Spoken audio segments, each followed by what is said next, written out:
So too this morning. As calls for racial justice continue to fill streets across the country, we have seen a movement to remove Confederate statues, sometimes through vandalism, sometimes through a city process. Here in West Michigan, it's no different. There's a monument in Allendale that has gained some attention. It depicts a Union soldier, a Confederate soldier, and a slave. And there are calls for it to be removed.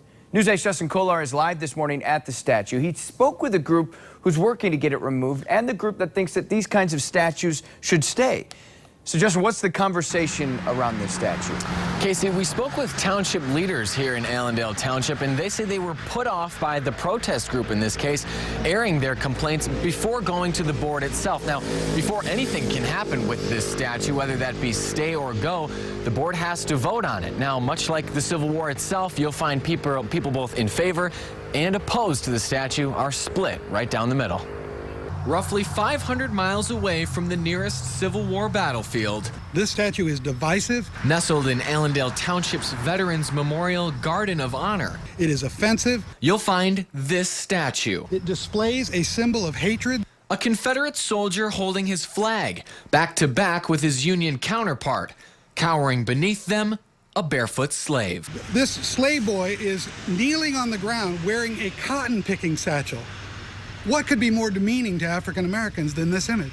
Mitch Kale represents the Michigan Association of Civil Rights Activists. He and his group want this statue gone. What this statue does is it equates Confederate and Union soldiers as American veterans, when in fact Confederate soldiers are not American veterans. They were traitors to the United States. They were enemies of freedom, and we are asking for this statue to be removed. However, it's not that simple. Groups like the Sons of Confederate Veterans, who happen to have a Grand Rapids chapter, say removal of the statue would be an act of unjust cultural genocide. They encourage others who feel as they do to contact those entities involved to respectfully express their unfavorable view of these acts. Entities like Allendale Township Supervisor Adam Ellenboss. I have had some really good conversations with people on, I guess you could say, both far ends of the spectrum and everywhere in between. Now, to be very clear, the statues were built to represent the Civil War. They are not there to glorify the Confederacy. The Sons of Confederate Veterans say the Southern soldiers who fought for the Confederacy, quote, personified the best qualities of America.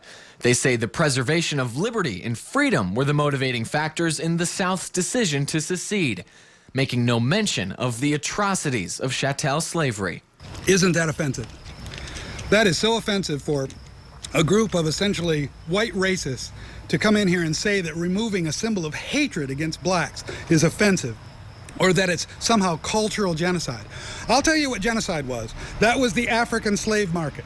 Displaying a rebel soldier here in a place of honor with other veterans further compels Kale that removal is the only option moving forward. We're not going to listen to white racists and listen to them and say that, try to twist this around and make it look like the Confederate Army was somehow something good for African Americans or somehow good for this country. This statue honors the enemies of freedom and treasonous Americans who left this country and went on to fight to preserve slavery. And that's why it needs to be removed. Casey and Teresa, we ran a poll on Twitter. It's still active if you'd like to participate. They are posing the question, do you find this statue offensive? And if you do, should it be removed? After gathering nearly 750 votes, you can see just how evenly split people still are on the topic of Confederate images and statues. Now, Township Supervisor Ellenboss tells me the board will meet to discuss the future of this statue next Monday, June 22nd. In the meantime, though, if you happen to have an opinion either in support or against this statue, he's provided his email address. He wants to hear from you. You can see that on the bottom of your screen right now. We're going to continue to follow this developing story, and we'll bring you the latest, both on air and online at woodtv.com. Reporting live in Allendale Township this morning, Justin Kolar, News 8.